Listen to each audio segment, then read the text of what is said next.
How are you doing today? I'm good. How are you? I'm great.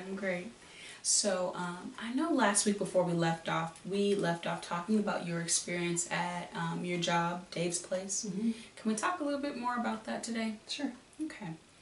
Can you tell me what your experience has been like at Dave's Place?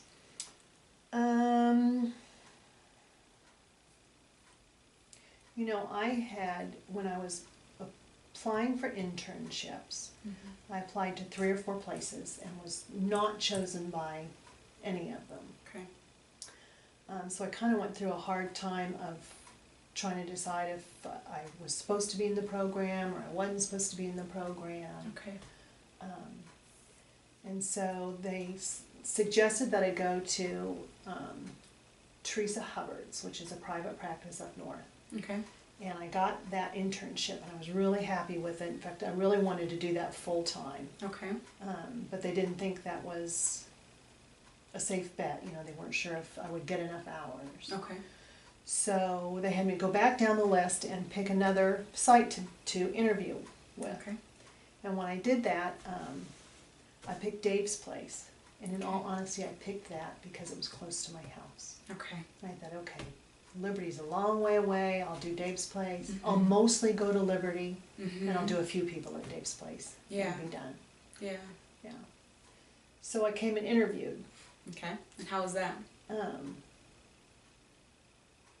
Awkward.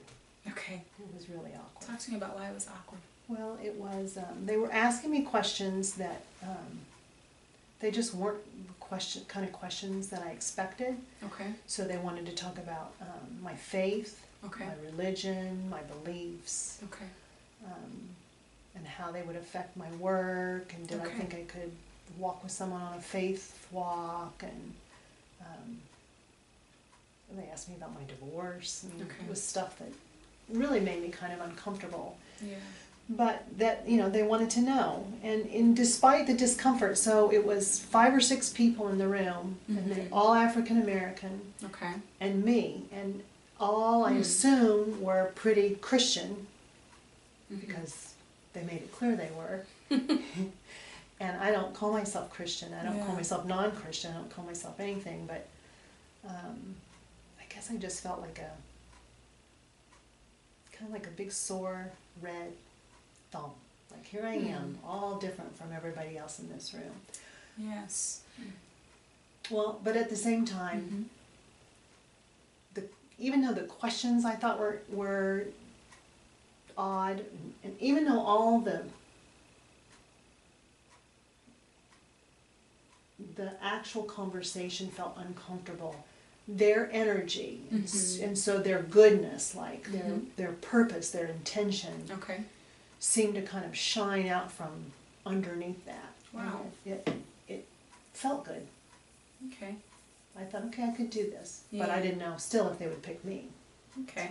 So I hear you saying you had these two ends of the spectrum for yourself, and you were in a place that you, first of all, wasn't your first choice. You had not even thought about.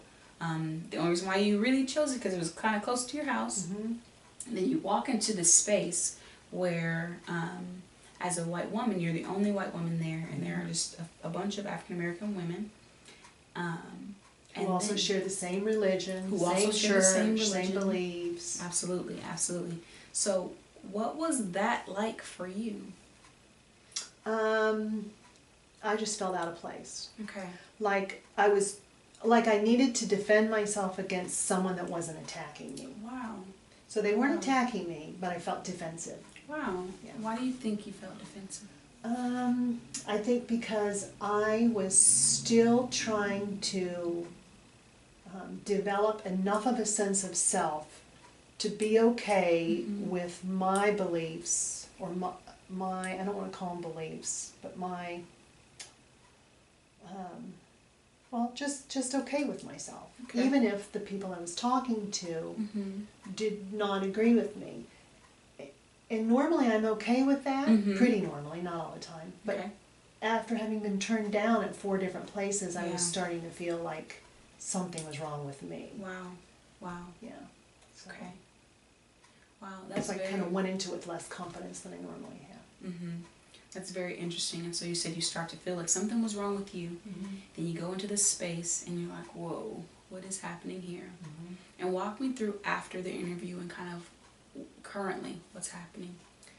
So somehow they picked me. Well, I'm Okay. not sure how after I look back on it. Though Okay. Barbara's questions were a little different from the people who run Dave's Place. Okay.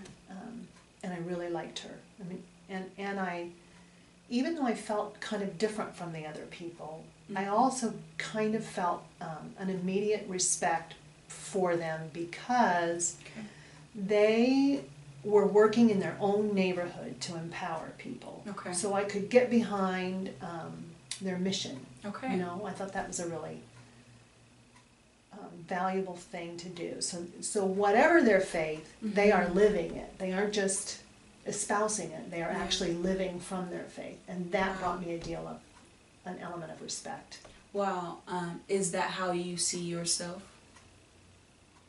As someone, and let me elaborate, as someone who walks out what I believe in? I would say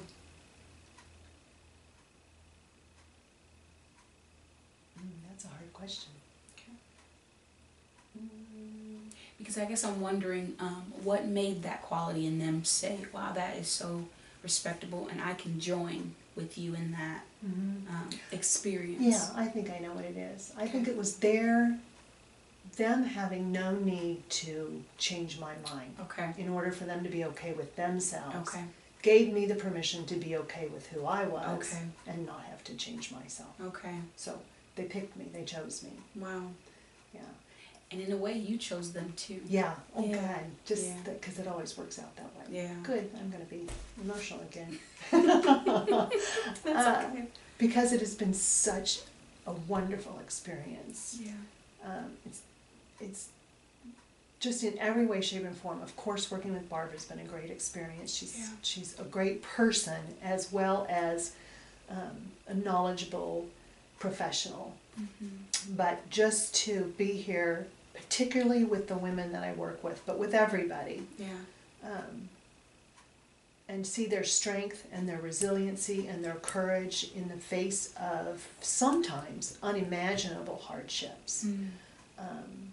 Has been inspirational to me. Wow. Yeah, honestly. Wow. Yeah. So I honestly, truthfully feel like I learn as much from them as I hope they do from me. Yeah. Yeah. And so what I hear you saying, and we're really out of time today, but what I hear you saying before we wrap it up is simply this idea of multicultural competency. Truly is what it is. Mhm. I'm just going to say it. Where you're having this experience in your, and like you say, not necessarily a religion or a faith, Right. just being. Right. You have this experience over here that has informed decisions and informed thoughts about Right. what other people perceive or what you Right. give to other people. And then you have this experience as a white woman where you have a whole different set of experiences that say what people perceive or what you give. And then these two things come together, Mhm. and then they come together in this way too, in an environment that is not either one of those things. Right. And what I see is your strength, you know, so it's this thing that you see in other people, but it's this thing that you possess yourself, your strength to be able to say, I am different, and this is different, and it feels kind of weird, but we can do this. Yeah, we can not only do it, but when we're in relationship, Mm-hmm. then those other things don't matter so much because Yeah. then you've touched Wow. somebody's heart, Wow. and then it's perfectly okay what they think, what they feel, how they. You know, it's okay. Wow. Yeah. That's such a great thing to think of. Wow. That when we are sharing in the space with each other, mutually respecting each other, then it no longer matters. Not as it doesn't matter Right. about who they It are, matters, right? but But there's way more the same about us than there is different. absolutely. Way more similarities than differences. Wow. Yeah. Well, I'm happy for you and your experiences. I look forward to more sessions where we can talk about this more. You're part of my great experience. All right. I'm the best co-therapist in the world.